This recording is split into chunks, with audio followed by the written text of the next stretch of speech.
আসসালামু আলাইকুম। আমাদের দেশ থেকে যেসব প্রবাসীরা আসে প্রথম নতুন অবস্থায়, যারা অল্প বয়সে আছে, পরিশ্রম জানে না, বাপমার হোটেলে খেয়েছে এবং লেখাপড়া করেছে, তো একটা সময় তাদের যখন 18-20 বছর হয় তাদেরকে প্রবাসে পাঠিয়ে দেয় জীবনের তাগিদে। তখন দেখা যাচ্ছে ওই ছেলেটা কোনো কিছুই জানে না। তো এখানে আইসা দেখা যাচ্ছে পরিশ্রমের কাজ করে, অনেক পরিশ্রমের কাজ করাতে প্রায় অনেক প্রবাসী নতুন এসে তারা কিন্তু চলে যায়। তারা মানিয়ে নিতে পারে না ওই সমস্ত কাজ, কারণ দেশ থেকে যদি একটা প্রিপারেশন নিয়ে আসে, একটা যদি প্রস্তুতি নিয়ে আসে যে সে কোন কাজটা পারবে কোন কাজটা পারবে না, সে কি মানিয়ে নিতে পারবে, এইসব যদি চিন্তা ভাবনা করে আসে তাহলে কিন্তু তার প্রবাস জীবনটায় সমস্যা হয় না, সমস্যার সম্মুখীন হতে হয় না। তা আমি এই জন্যই আজকে কাজগুলাকে দুই ভাগ করেছি। যে কাজগুলা পরিশ্রম বেশি একটু রোদের ভিতর করতে হয়, আর যে কাজগুলা রোদের ভিতর করতে হয় না, পরিশ্রম কম, সেই কাজগুলোর কথাই আজকে বলবো। পরিশ্রমের যে কাজগুলা সেগুলা 14টা কাজের কথা বলবো, কোন কাজগুলা পরিশ্রম বেশি, এবং যে কাজগুলো আরামের সেই কাজের কথা 10টা কাজের কথা বলবো। তো প্রথম পরিশ্রমের কাজের কথা বলবো, আর লাস্টে দিয়ে বলবো আরামের কাজ। আপনারা ভিডিওটা অবশ্যই শেয়ার করে দিবেন বেশি বেশি, যাতে করে আমাদের প্রবাসী ভাইয়েরা অন্তত জানতে পারে, আসার আগে জানতে পারে কোন কাজটা সে বেছে নিবে, কোন কাজে আসলে তার ভালো হবে, তার জন্য সহজ হবে প্রবাস জীবনটা, এবং সে হয়তোবা মানিয়ে নিতে পারবে। এই ভিডিও থেকে তথ্যটা জানবে, জানার পর সে যে কোনো একটা কাজের উদ্দেশ্যে আসবে, সেই কাজটা হয়তোবা শিখারও চেষ্টা করতে পারে যদি সময় পায় দেশে। ভিডিওটা না টেনে সম্পূর্ণ দেখার চেষ্টা করবেন, খুবই গুরুত্বপূর্ণ। যেগুলো রোদের ভিতরে এবং ছায়ার ভিতরে দুই জায়গায় করতে হয়, সেই কাজগুলোর কথাই বলবো। 1 নম্বর যে কাজটা সেটা হলো রড বাঁধার কাজ বিল্ডিং এর। 2 নম্বর যে কাজটা সেটা হলো ব্লক গাঁথা, সেগুলো পরিশ্রমের কাজ। 3 নম্বর যে সেটা হলো পাথর বাংলাদেশিরা খুবই কমই করে পাথরের কাজ, এগুলো পাকিস্তানিরাই বেশি করে। 4 নম্বর যে কাজটা সেটা হলো প্লাস্টারের কাজ। 5 নম্বর যে কাজটা সেটা হলো টাইলসের কাজ। 6 নম্বর যে কাজটার কথা বলবো সেই কাজটা হলো জিপসিম বোর্ডের কাজ। এটা এখন ঠিক বিল্ডিং এর ভিতরে করা হয়, অর্থাৎ বিল্ডিং এর সিলিং এর ভিতরে করা হয় এগুলা কাজগুলা। তারপরেও এগুলা পরিশ্রম আছে, হয়তোবা রোদে কাজটা কমই করা হয়। 13 নম্বর 14 নম্বর কোন থেকে ইম্পর্টেন্ট আপনাদের জন্য, এবং ভিডিওর শেষে এরকম 10টা কাজের কথা বলবো, সেই কাজগুলা কিন্তু আপনাকে রোদ বৃষ্টির ভিতরে করতে হবে না। এবার 7 নম্বর হলো রঙের কাজ, সেটা বিল্ডিং এর কাজ। 8 নম্বর যেটা সেটা হলো আজল, ছাদের ভিতরে আজল করে দেশে, যেটা একটা ছাদের ভিতরে কালো একটা বিছিয়ে ওটা আগুন দিয়ে ফোড়া দিয়ে লাগিয়ে দেয়, মানে ওটা দেওয়ার হলো ছাদের নিচে আর পানি যায় না, অর্থাৎ পানি গাবে না। নম্বর যে কাজটা সেটা কিন্তু মাজারার কাজ কিন্তু খুবই পরিশ্রমের কাজ। নতুন লোক আইসা কিন্তু বাংলাদেশ থেকে যারা পরিশ্রম না জানে তারা কিন্তু এই সমস্ত কাজে টিকবে না, পালিয়ে যাবে। 10 নম্বর যে কাজটা সেটা হলো পেট্রোল পাম্প। 11 নম্বর যে কাজটা সেটা কিন্তু বলদিয়ার কাজ যদি পরিশ্রমের না, এটা শুধু হেঁটে হেঁটে আপনার কোন জায়গায় কি আছে, কোনো ময়লা টয়লা, কোনো কাগজ টাগজ, সেটা কুড়িয়ে একটা নির্দিষ্ট জায়গায় রাখা। গরমের সময় অনেক কষ্ট হয় তাদের। 12 নম্বর যে কাজটা সেটা হলো রোডের কাজও অনেক পরিশ্রমের।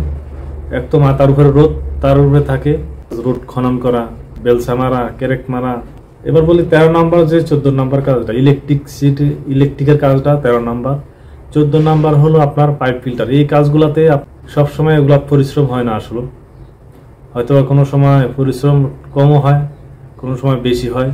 এই সমস্ত কাজের কথা আমি যেই কাজগুলোর কথা বলছি 14টা, এই কাজে যদি আপনি নতুন অবস্থায় আসেন, আপনাকে মানিয়ে নিতে প্রথম অবস্থায় কষ্ট হবে। যদি আপনি মানিয়ে নিতে পারেন, যদি এক সময় এই কাজটা বোঝেন, তাহলে কিন্তু আপনার জন্য কাজগুলা সহজেই মনে হবে। পরিশ্রম করলে কিন্তু টাকা আসে, আসলেই পরিশ্রমের যেসব কাজ সেগুলো কিন্তু টাকাই বেশি। এখন আপনারা যে 10টা কাজের কথা বলবো, এই কাজগুলা সকলেই কিন্তু পারবে মানিয়ে নিতে পারলে। এখানে আরামের কাজের ভিতরে যে 10 নম্বর কাজটা বলবো সেই কাজটাও খুবই ইম্পর্টেন্ট, আপনারা শুনবেন, জানবেন। তার আগে বলে নেই, আপনাদের আরো মতামত থাকলে কমেন্টস করে জানাবেন, এবং আপনারা যারা এই চ্যানেলে নতুন আছেন চ্যানেলটিতে সাবস্ক্রাইব করে রাখবেন সৌদি আরবের বিভিন্ন তথ্য পেতে, এবং ভিডিওতে অবশ্যই একটা লাইক করে দিবেন, কারণ আপনার একটা লাইক, আপনার একটা কমেন্টসে পরবর্তী ভিডিও বানানোর আগ্রহ আমাদের মাঝে জাগে।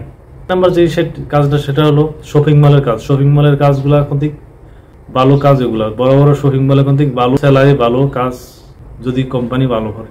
2 নম্বর যেটা সেটা হলো আবাসিক হোটেল, যেটা বিদেশে বন্দুক বলে আরবিতে।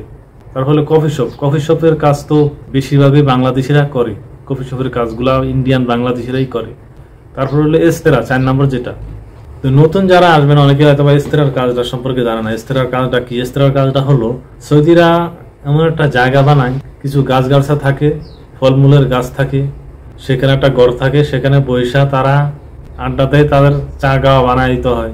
অথবা কোনো সময় সপ্তাহে আসে সে, কোনো সময় আসে প্রতিদিন আসে, কোনো সময় হয়তো বা 2 সপ্তাহ পর আসে।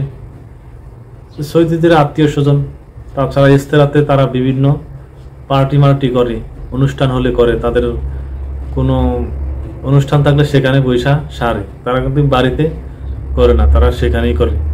বাকালা যেটা দোকান, দেশে বাকালা বলে দোকান, যেটা মুদির দোকান, সেসব কাজগুলো কিন্তু হয়তো বা ডিউটি একটু বেশি।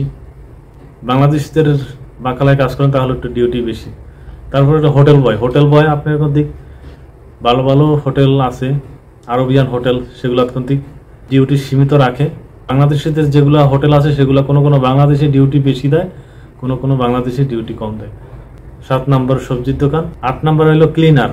আপনার হসপিটাল ক্লিনার আছে, তারপরে অফিস ক্লিনার, তারপরে আরও বিভিন্ন এয়ারপোর্ট ক্লিনার। তো ক্লিনারের কাজগুলো কিন্তু আপনার রোদে করতে হয় না। 9 নম্বর যে কাজটা সেটা হলো টেইলারের কাজ। টেইলারের কাজ তো জানেন, সেটা আর কি বলবো, এটা সবাই জানেন। বাংলাদেশেও যেরকম কাজ এখানে এরকমই কাজ। 10 নম্বর যেটা সেটা হলো গাড়ি চালানো। গাড়ি চালাতে পারলে আপনি সেটা কোন থেকে আরামের কাজের মধ্যে আমি ধরছি। তো আমি ভিডিওর শেষে একটাই কথা বলতে চাই, যে কাজগুলোর কথা বলছি আরামের কাজ, আসলে এগুলা আরাম আছে।